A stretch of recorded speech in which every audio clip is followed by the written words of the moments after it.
I can't even. I don't know. The red light's on. Damn it! Get serious. Okay. Anyway, I'm 100% look at that serious. fucking face. It doesn't serious with that 100% serious. Anyway, welcome back to RDD. For those of you on a freestyle feel good Friday, the redoubtable himself, Tom Izzo, highly questionable argument. Actually, no. In this segment, I am Tommy 2 cents. That's right. It's Tommy 2 cents on a Friday. They call me Tommy 2 cents. Tommy 2 cents. Hey, how many cents you got? I got 2. I got 2 of them. Usually his 2 is more like the equivalent of 8, but that's all right. It's his segment. He can do what he wants with it. Many a cent. I don't know. Do you want me to go first? Or do you want to go first? You should go first. So you're going to go first on Tommy 2 cents? No, you should go first. Of course. I'm saying. There's no question. So what 2 cents are we getting from Tommy on this fabulous Friday evening? So I'm gonna harken back to work. Okay. Okay, because most of my life experience throughout the week is at work. You know, whether it's working from home and talking to people on the phone and Zoom, or it's going into the office a couple days. Yeah. But it's funny because I was eating healthy one day this week. It was like the first time I've been eating healthy in like 3 weeks. And, you know, I eat healthy at work. Yeah, I go home and I stuff my face, you know, in front of the pantry. But it's just funny when you're like when you're having a conversation with somebody who's like in better shape than you, and they're like, "Oh, you're so good. I don't have that kind of willpower. I can't just, you know, eat a salad for lunch." And I'm like, "You're 5'8". You are 120 pounds. I'm pretty sure you have better willpower than me." And it's interesting when you're in a conversation like that and you're 300 pounds and somebody's going, "Oh, you're always so good with your food." No, I'm not. I'm not. It's a fraudulent activity. I don't stuff my face in public. And that's what it comes down to. So yeah, that was my 2 cents. I don't think those people have to say those things. Okay, so if we're in a conversation, you know, and I'm exercising and you're in shape, don't say something like, "Oh, I don't have that kind of willpower." Don't give me too much credit. Okay, if I'm doing something good, as I do 12 push-ups with my 2 fingers. Exactly. You know, it's like I don't have that kind of willpower. Like, how you doing? You're standing there with a 6-pack.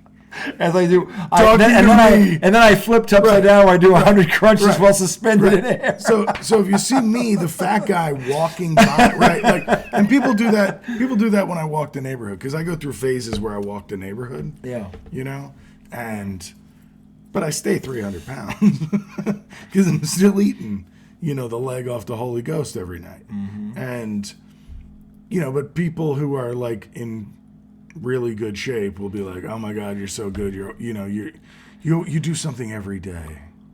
You know, I could never do that. It's like, what the fuck are you talking about? You're right. I could never. I'm 3 goddamn bills. You don't need to do that. Yeah, I could never go into the pantry and stuff my face. Right. Oh, although I do it all the time. I could never be 300 pounds and walking every day. Yeah. I mean. So it's just one of those weird things where somebody's trying to be nice. But it's like, come on, let's not pretend here. It backfires. Let's not pretend. It backfires. You know, I'm like, sitting next to you. You'd better off saying nothing. I'm sitting next to you as Yokozuna reincarnated. And, you know, you look like Macho Man. And, you know, you give me the old, "Oh, man, geez, I wish I had that willpower." No, you don't. No, you don't. Promise you. Was that Wagner?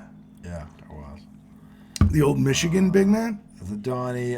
So that's my 2 cents. I had an epiphany at work this week. I thought it was a funny bit, you know. I eat my salad at work, and then don't you worry. And then at night reinforcements are coming. At night I go home and and some nights I am good, but other nights when it goes bad, it goes all the way off the rails. Yeah. I mean, I will literally take the ice cream out of the freezer, and if there's like, you know, bottom quarter of the half gallon there, I'll pour some granola in it. Yeah. So pour granola into the vanilla ice cream. Yeah. Is he going the wrong way, or did he just take that ball? No, that was the strip sack touchdown. I put them up. And he got hurt right on that play. He got drilled. He gets popped. Oh, his arm. Yeah, he got popped. Ouch. That looks like a Joe Burrow injury. Yeah, that's not good. Anyway, I'll put all sorts of shit in my ice cream and eat it, and it's probably I'll tell you, 1,500 calories in one sitting at 12:30 midnight. Not good. My guilty pleasure. So don't tell me I'm doing good with the salad. My guilty pleasure. I don't know if you've ever done this, but this to me is the hidden gem of like when you don't give a fuck and you throw in the towel. This is my give. This is my throw in the towel. What? Vanilla ice cream with, and I literally will get a bag. You know those big party bags of the Chips Ahoy chocolate chip cookies? Mm-hmm.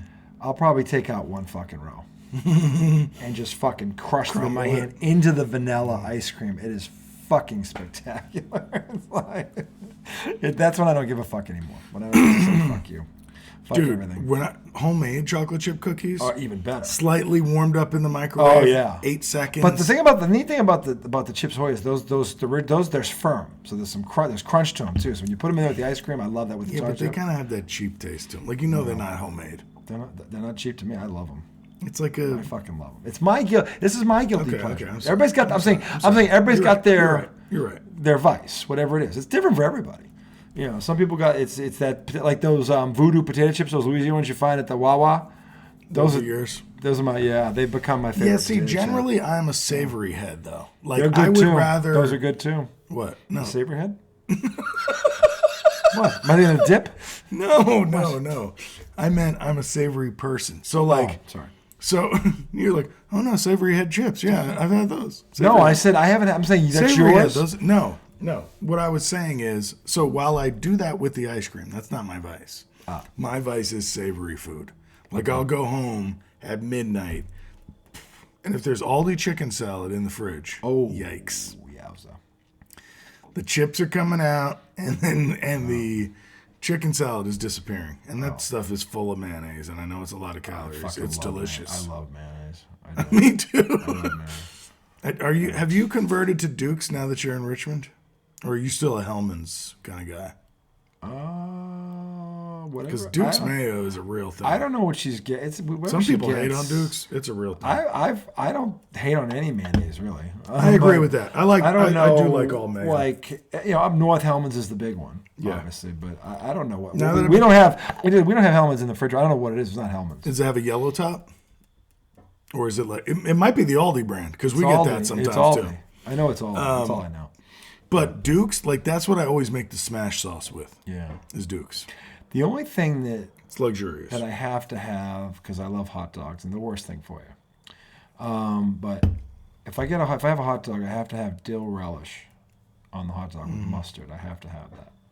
Or if I cheeseburger, dill relish isn't that. No, but everything else, what it's on top of is awful. So it's the like hot dog is the worst. The hot dog is the worst thing about it, but it just tastes so fucking good. I don't care. So it's anyway. Everybody's got those things. You know, wherever you are, I don't care if you could be there. Everybody's got a guilty food, go-to food that it's not healthy. It's not healthy. Actually, you know what my like throw in the towel is? What? Dozen bagels. You might be, and I love bagels, but not like this man. This man has a thing for bagels that I have for lasagna. It's unbelievable. Yeah, for my 40th birthday, we had a bagel bar. We had a bagel bar for his birthday. And then, by the way, they were spectacular. Well, by the way, shout out to Casey. That was awesome. Yeah. But I ordered them from New York. Yeah, they were fucking spectacular. But I get it. But I do. We should have got them. And she said this too. I mean, they were great. Yeah. And I asked for it. Yeah. But being that they were overnighted, that one day. Yeah. You couldn't just cut it and eat it. You had to toast it. Yeah. And I like a first day bagel. Yeah. I mean, if I get a dozen for the family, I'll tell you, I've always liked bagels, but I never had like an obsession with them, but I always liked them. Yeah. But when we had that party at his house, I got it. It made sense to me then. At first, I'm like, okay, I like bagels, but why is it? But I didn't know about this. When we were at his house for that birthday and they came from New York, I was like, God damn. Oh, so you've never really had New York bagels like that? No. Oh. But now I understand why you have that passion for them. I didn't understand it before. I get it. If we ever go to New York together. Yeah. there's better bagels than the ones we ate. I'm sure there are. I mean, I'm sure there are. Dude, Long Island and Jersey bagels. Yeah. Very good. So, but again, like Plump, I didn't fluffy. like I said, everybody has their vice, and I like bagels too. So I'm like, okay, but I didn't get why he was so passionate about it. When we were at his party and those things rolled out, I was like, okay, this makes sense now. It made sense to me then. So I get it. But anyway, no, I mean, appreciate the 2 cents with Tommy. Sorry, it was more like 8 cents. That's all right. I said it was 8 cents before the segment started. I kept it to 10 minutes. I don't care. You can run it for an hour. I don't give a shit. The thing is, and you know what? I get where he's... See, normally when he has a 2 cents Tommy, it's usually something that I'm like, where is that coming from? That made sense. Because people... And look, the intention isn't bad, but it's better just to say nothing. Well, yeah, because I don't need the fluff up my ass. He doesn't need it. And I don't need to like. It's almost to like also say, oh, don't say it. Like I don't need to. You don't want to. Right. Yeah, I don't want to say it. Yeah, exactly. But it's like it's just you're just saying that to. Yeah, just, exactly. Just like I don't need it. I get it, but I don't need it. Stop. Just let me be fat. All right. One day, hopefully, I take control of it. For now, I'm struggling. What are you gonna do? Life is a struggle. One day at a time, they say. I have some areas of my life where I'm fully succeeding and happy, and some areas of my life where not so much. Yeah. And health is one of them. So, yeah, man. I know.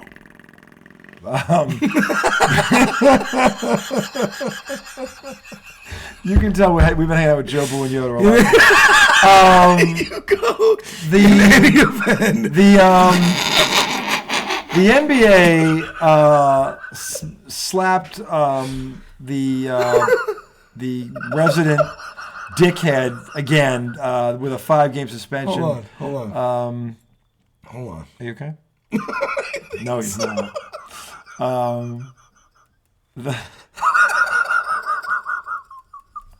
He's making my point.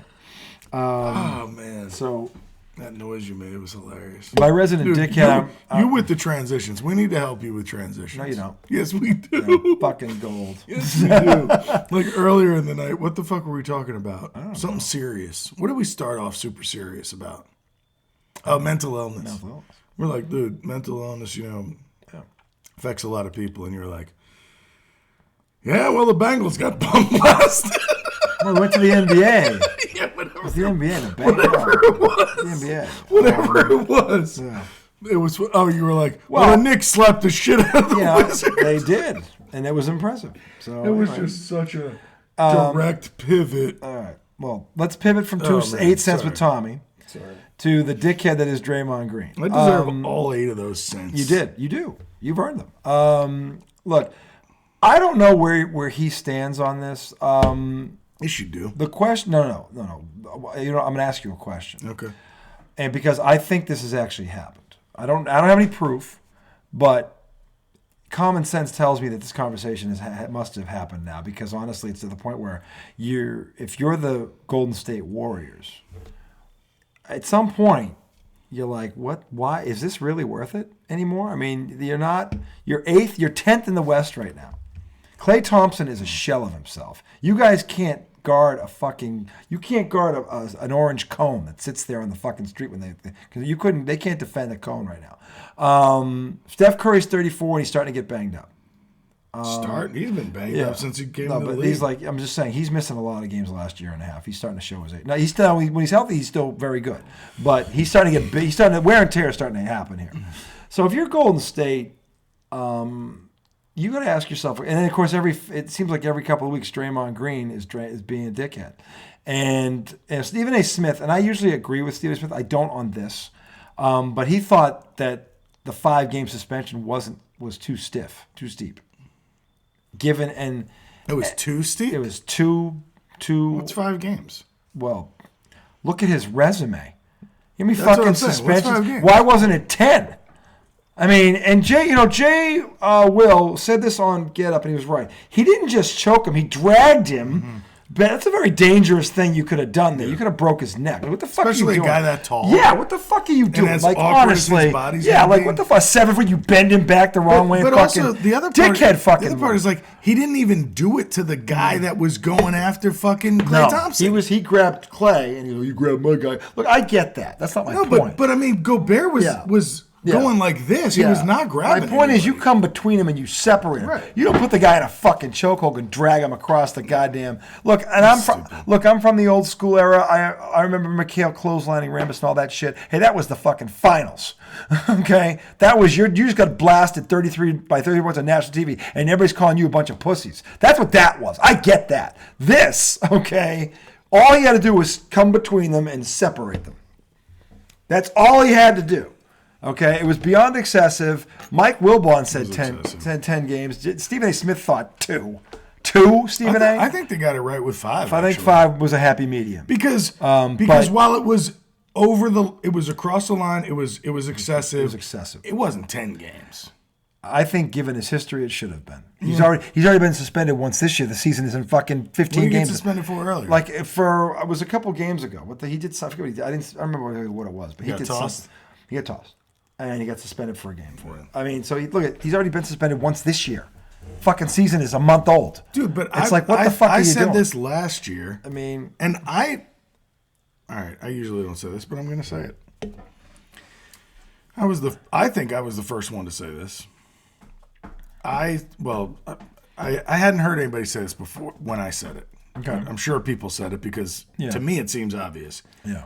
I know we were having a conversation last year, and I think Joel was here, and I said, in order for them to get back to where they're trying to go, they needed to get rid of Poole and Draymond. I agree with that.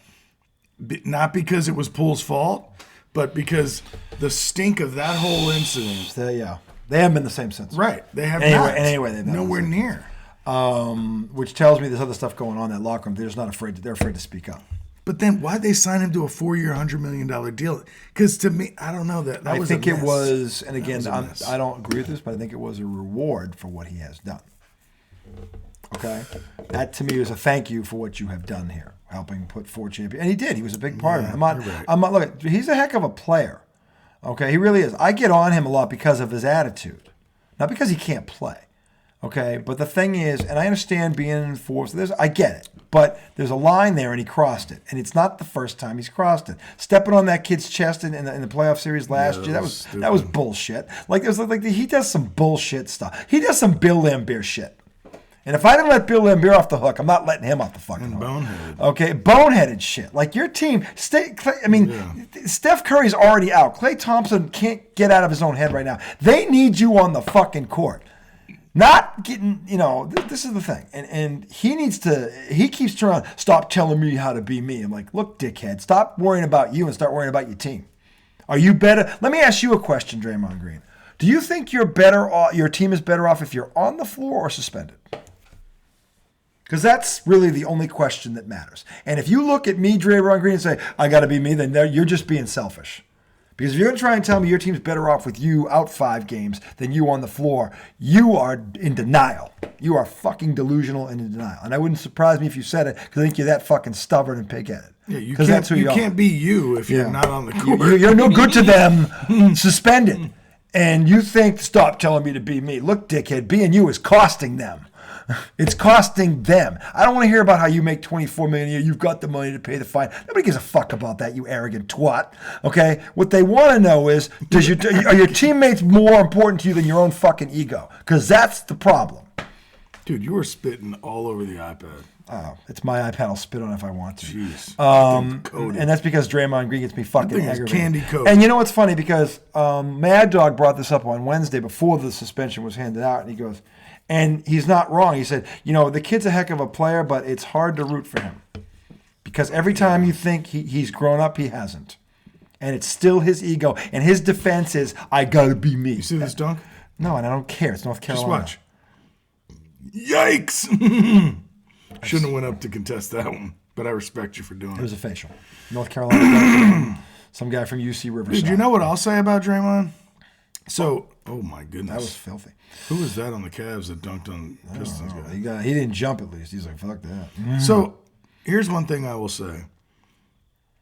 I'm not sure if Draymond is as bad as I think he is, or if I've just totally lost sight of his game because I don't like his antics anymore. That's the thing. His antics have overshadowed his game. Yeah, that's the problem. Because the lens I look at him through now is he's not really a good player. Doesn't look like it. But that might be completely biased because all I can really see is the dumb shit he does. Yeah. So it's hurting his.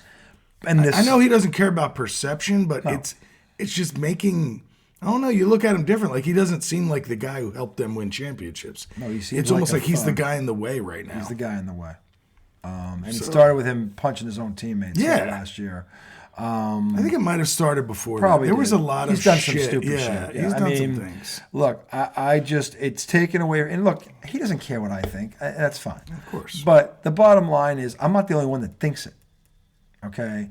And the reality of it is, the question is very simple, Draymond. Do you think your team is better off with you in the stands or on the floor? And if you can't be honest with yourself on that, that needs to tell you your antics are costing you and it's costing your team. And if you can't see that, you've learned nothing in 15 years. Nothing. Yeah. Okay? And right now, and by the way, it's taking away from your play. People are not going to remember you for the all-around player that was the backbone of that defense that forged a dynasty in Northern California. They're going to look at you as the fucking thug who wouldn't grow up. That's how they're going to look at you, okay? And maybe you don't care, but I got news for you. At some point, Golden State's going to have to start caring because it's costing them.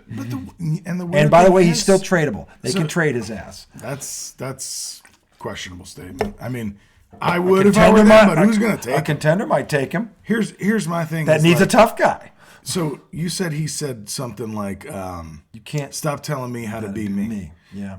So that's the thing I'll contest him on is that it doesn't feel like he's being him. It feels like he's playing some character. You know what I'm saying? Like when you saw him go after Rudy Gobert, it didn't even look real. It looked like he saw an opportunity to show how tough he was. Exactly. That's like he was trying to be something. It's Instead like, you know what, dude? It's like, nah, dude, really, just be you. If you were that tough guy that you think you are, you just stepped in between them, and if people respected you, they would have just backed away because that's how tough you are. You going from behind on this guy and bending him backwards like that when you have all the leverage and he wasn't expecting it doesn't tell me you're tough. It tells me you're a fucking after the guy who almost it's like a sucker punch. But yeah, and that was Stephen A. Smith said, "Well, he didn't throw a punch. Well, he came up from behind and put him in a chokehold. That's just as bad." He escalated the situation. He made it worse, not better. But my thing is, and he hides behind. You put your hands on Clay. I wouldn't have had as big a problem with it if he did it to the guy that was trying to throw Clay on the ground. I still wouldn't have liked it, but like that's the guy that did something. You put your hand. If the guy puts his hands on Klay Thompson, he did. What he should have done was, and Gobert came in, he grabs Thompson. You get between them, you separate him and Thompson. That is what you do, because then you don't throw a punch. You don't grab. You're trying to break it up. That tells the refs, okay, he's trying to stop this thing. He's not getting thrown out. That was the ref's decision. Yeah, because he put him in a headlock. If he had stepped between them and separated them, the ref's not giving him a technical for that. He's trying to separate them. Yeah, no, I know. And if Draymond was trying to do the right thing, that's what he would have done. No, he was trying to put attention to himself. I'm this tough guy, enforcer, and I got my teammates back, and he hid behind that bullshit rhetoric. Oh, really? Well, now you're out of the game, dickhead. Now you're suspended for 5. How does that help your fucking team? He fucked him. And, of course, Steve Kerr is too much of a fucking pussy to tell the truth. Well, I saw it. Somebody grabbed Klay Thompson. Steve Kerr's a fucking pussy. I swear to God. Every time. Rudy Gobert didn't. Yeah, Rudy Gobert. I saw someone put their hands on Klay, and then I saw Draymond grab that guy. That's what I saw. I'm like, wow, you're the biggest pussy. Oh, my God. You're the biggest pussy on this planet right now. Are you fucking serious? Okay? What you should have said was, look, I'm all for defending your teammate, but there's a right way and a wrong way, and we need him on the court. Right. Because that's the fucking truth. He's no good to you in the stands. We're going to talk through what the right thing to do in that situation is. That's what he should have said. Yeah. But he's too much of a fucking pussy to do it because he's afraid of Draymond too. It's pathetic. It's fucking pathetic. And that's what it looks like. Well, maybe their whole organization is because they gave him 4 years and $1. I mean. And he wasn't worth it. No, not if he's going to be doing this to your team. He wasn't worth it. He doesn't put up numbers worthy of that. He doesn't. Forget his antics. He doesn't put up those kind of numbers. Okay? Yeah, that's paying on legacy, I guess. Yeah. Jalen Brunson makes 93. Who's a better player right now? Not even close. It's not fucking close. It's not even fucking close. With intangibles, too. Yeah. Yeah, Brunson ain't going to get thrown out for something stupid. Brunson's a leader. Yeah, he's a leader. This guy's a fucking, he's a bully. He's just a bully right now. And the thing is, it's destroying a Hall of Fame. And he feels like a fake bully to me. It's a fake bully. It's a fake bully. Yeah. The guy he sucker punched, he doesn't had go 5 after inches tough on. Guys. Yeah, he goes after whips. Yeah, he doesn't go after guys guys. smaller than him and guys with their back turned. Or guys that he knows aren't fighters. I mean, you're fucking, honestly, that's bullshit. So, anyway, that's my take on Draymond Green. To me, he should have got 10 because he's a fucking asshole. That's why he should have got 10 to me. He's a fucking asshole. And if you want to send a statement, you send him 10 and go, look, dickhead, we're done with your bullshit. That's what Adam Silver, and by the way, 10, he could have warranted it because look at his resume. Look at his fucking resume. Yeah. I don't easily think, could have given him 10. what he did was worth 10. No, but when you stack it up against everything else, it was worth 10 because the other little suspensions ain't doing it. Yeah, no, I understand what you're saying. I think they got it right with 5, but I totally see that side of the argument. I think it's fair. He needs to send a message to Draymond Green. So I think you went too far. He needs somebody. The guys that could don't have the balls to. That's the fucking reality. What about Tom Izzo? I mean, Tom Izzo doesn't give a fuck. That's not true. I've heard that Tom Izzo follows up. No, I'm saying he doesn't follow up, but he's not going to tell Draymond what to do. He could tell him, but come on, dude. If you're somebody's mentor, now I mean, wouldn't he have done it by now? That's true. I mean, he's been doing this his whole fucking career. Look at the resume on this guy in terms of suspensions and fines. It's but fucking I wonder out if of Tom this world. Izzo helped him because who knows where he would have been without. Tom Izzo made him a better player. Person, I'm not so sure about. How many years was he with Izzo? Did he stay for 3? 3 or 4. He was there 3 or 4. He didn't come out early. He was there 3 or 4. Yeah, I mean, you're right. I mean, but I'm saying Izzo made him a better player. I don't know if he made him a better man. Orlovsky's breaking down, Eagles offense? Yeah. Against the Commanders? Against the Commanders here. In any event, that leads us to the last part of this segment. I've got a rant tonight that, quite honestly, I didn't anticipate. But honestly, it needs to be said because I can't. Hiding it all night. I can't stand when anyone who's a fan tries to tell another fan how to feel or how to think, unless the fan is not a real fan. Problem with what this man said is he directed it at diehards who know their shit. And by the way, a real fan. Who are we talking about? We're talking about Bill fucking Burr, who I'm generally a big fan of. But what did he say? He's a fucking ass clown on this. He gets my Donkey of the Day award, maybe of the week for this. He doesn't know shit about. He doesn't know shit about. He proved it tonight. Or today, whenever he fucking said this. So Bill Burr, he got on one of the sports talk show hosts this week, and I generally like Bill Burr a lot. I think he's very funny. He was shitting on New England fans? He was shitting on Patriots fans going, how dare you fucking question Bill Belichick. He said that. How dare you fucking question Bill Belichick? You spoiled fucking brats. You've had it so good for so fucking long. Hey, dickhead who doesn't have a fucking clue. Okay? That's not what we're bitching about, you talk about late to the fucking Bill party. Burr's been living in New York City. Talk about, go back to fucking New York. You're a fucking idiot. Maybe he's in California. Bill Burr, you're a fucking dickhead, okay? And honestly, let me tell you why you're a fucking dickhead. No real Pats fan was expecting Super Bowls when Tom Brady left the building. What they were expecting was the supposedly greatest coach of all time and the smartest man in the history of the game would never hire 2 bumbling boobs like Matt Patricia and Joe Judge. That's what they were expecting, Bill Burr. You don't even know what the fucking argument's about. They're calling for his head. If he wasn't Bill Belichick, he'd have been fired for that, you stupid ass. Okay? You're a fucking break. You don't even know who the fuck you're talking about. You're so fucking stupid on this, Bill Burr. Seriously, go back to the stage and stick to fucking jokes. Because as a maybe fan, it was a joke. No, he was dead serious. He was dead fucking serious on this. He's trying to make a joke like these fucking spoiled brats. Like he's this enlightened fucking Pats fan. Like, you just don't get it. Why can't you appreciate that? Here's the problem, Bill, you bumbling fucking idiot. Okay? If Bill Belichick didn't run Tom Brady out the door and he goes and wins a fucking Super Bowl, okay, well, this guy can't even get to 500, okay, maybe he wouldn't be getting so much shit, Bill, you fucking moron.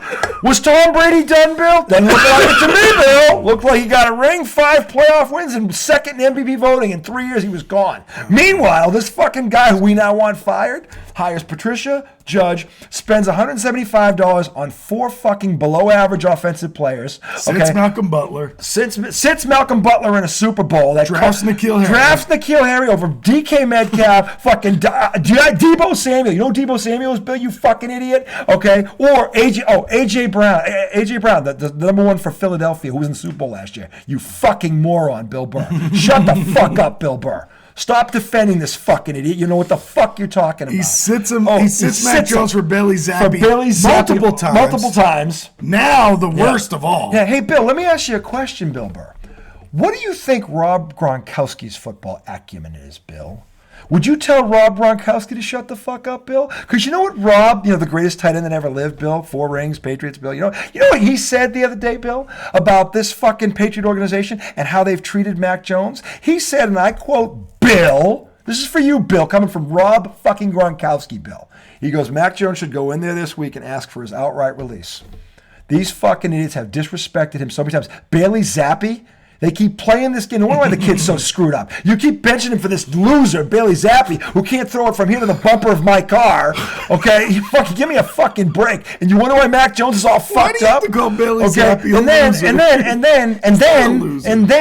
and then the offensive line, which fucking every analyst, in fact, the analysts that were interviewing you last year in March before the draft, Bill Burr, Mr. I don't do my fucking homework, I just flap my fucking gums and everybody laughs at me, okay? Before last year's draft in March, guys interviewing you and other people around, all the beat writers said the Pats offensive line was going to be a problem. They had to address it. And yet this savant you're backing in the draft, okay, not only does he not get the guy a number 1 receiver, and he could have signed Hopkins, didn't do that. He drafts 3 defensive players first when his defense was top 10 last year and his offensive line was near the bottom of the league.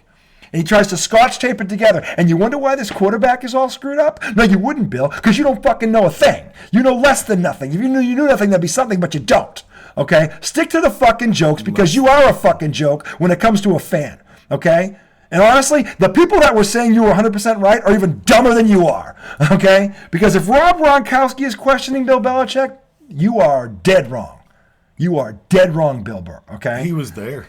He was there, okay? And if he's saying that they fucked this kid up, Bill Burr, take a fucking seat. Get the fuck out of here. Do the world a favor, and I said it on Facebook today. Do the world a favor. Bill, do me a favor. Go out to the kitchen, get a great big tasty glass of shut the fuck up, because nobody cares what you think. No fucking real Pats fan was expecting Super Bowls. They did expect Happy Gilmore. They did expect Bill Belichick to not be a bumbling fucking boob. Okay, and that's what he is. He's a bumbling fucking boob who, without Tom Brady, Mr. I don't do my research, is 82-98. He is 82-98, Bill. That record's as bad as you. Okay, 82-98 in a 10-year sample size and 1 playoff game. Does that sound like the greatest coach of all time? No, it sounds like a guy who Tom Brady fell in his lap in the 6th round. Okay, and that's the only reason he had success. Because Tom Brady went and won a Super Bowl at 43 without Bill. Bill, right now, without Tom Brady, is 10 games below 500 with the Patriots. By the way, there's another one for you, Bill. From 2011 to 2019, the Patriots lost 33 games. In the last 3 years, the Patriots have lost 33 games. Wow. How's that one, Bill? The other one was. You think the fan base will be pissed off now, Bill? Bill? In the past 10 years, how many Pro Bowlers has he drafted? Bill wouldn't know that either. Yeah, Bill knows nothing. We forgot about that one. Stephen A. Smith, Bill, who does his job, who actually doesn't go in front of a camera without some fucking actual something to say, says Bill Belichick, and I quote, another fact for you, Bill, okay? Bill. Belichick has drafted 2 Pro Bowlers in the last 10 years. Yikes. You know how many players they draft in every draft, Bill? Like 7 or 8. And let's include this. He has turned one of those Pro Bowlers into a shell of himself. Potentially one of the worst quarterbacks in the league. He literally, in front of America, in front of the world, destroyed this kid who was a Pro Bowler as a rookie, Bill. But you're right. How dare we? How dare we question this man? How dare we question this man? Okay? Bill Burr, shut the fuck up. No one cares what you think. Do you want to give any advice on how to do jokes? Would you like to do that? Bill is the joke. Bill needs to go back to telling jokes because I love him as a comedian, but I'm laughing harder now at the analyst he thinks he is. The funniest joke Bill Burr ever told was today when he tried to call the Pats fans a bunch of spoiled brats. No, Bill, we're just pissed off because we knew Tom Brady never should have left. And this dickhead ran him out the door. It's not the first time he said it. I think I've heard him do that bit on a different show. This wasn't a bit. He was like, you're all a bunch of spoiled brats. Bill, we're not. We're just pissed off and justifiably so. I just mean that. I've heard him do that before. Tom Brady should have retired a Patriot, and everybody knows it. And he would have if this asshole had spent some money on offense. Or just drafted better. How about that, Bill? Could have helped. Take a hike, Bill. Fuck off. Anyway, both Bills. Okay? Anyway, that's going to do it for our show tonight. You guys enjoy the weekend. Enjoy the football. Some big college games tomorrow. We went over some tonight. There's going to be a lot of good ones. We are going to be having a Friendsgiving, Italian cuisine, and my wife brought the sauce, and he's making. What are you making? I'm making stuffed chicken cutlets. Yeah, So, yeah. Thinly sliced and pounded out chicken breasts. Ooh.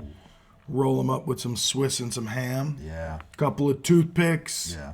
Bread them, fry them. Yeah. Yeah, that sounds magical. And then sounds magical. Also making 5 pounds of mashed potatoes. See, this is why I love this, man. Because I don't care what you say, that's Italian too. I'll tell you what, and we said it off air, and I'll say it again, and most of you probably already know this. The greatest side dish in the world is mashed potatoes. It might be my favorite food. It's still. the great. It might. I'm saying it's the best side. Some people, it's their favorite Easily food. the best side. Easily the best side dish that yeah. ever existed is mashed potatoes. Yeah. Easily. Don't bring anything else to me. Nope. Just mashed potatoes. That's it. Mashed potatoes. So you guys enjoy the weekend, enjoy the football. We will return next Tuesday. We review things. It is Thanksgiving week. We'll only be doing, we might do one Friday. We'll see where we are. We might be still asleep from the tryptophan, all the turkey. But Are you going anywhere? No, I'm here. I won't be here. Till when? I'll be back Saturday, so maybe we do something Saturday night. We should, because it's Saturday will be fun. Oh, yeah. Yeah, we have to pick the games. It's still football. Oh, yeah. So, but we will We're going to have return. to pull out the pinnacle. Oh, we will. Because we won't have seen each other for some time. Because I'm leaving Wednesday. There'll be a fresh pinnacle ball here. But hey, man, you guys enjoy the weekend. We will see you next Tuesday for the Redoubtable One Timers. A highly questionable RJ Miliaccio. Bill Burr, I still love you, but please stay out of it. Just stay out of it. You guys have a great weekend. It's 2 a.m. 2 a.m. It's 2 a.m. 2 a.m. on a Saturday morning. Oh, wow. Fucking Friday.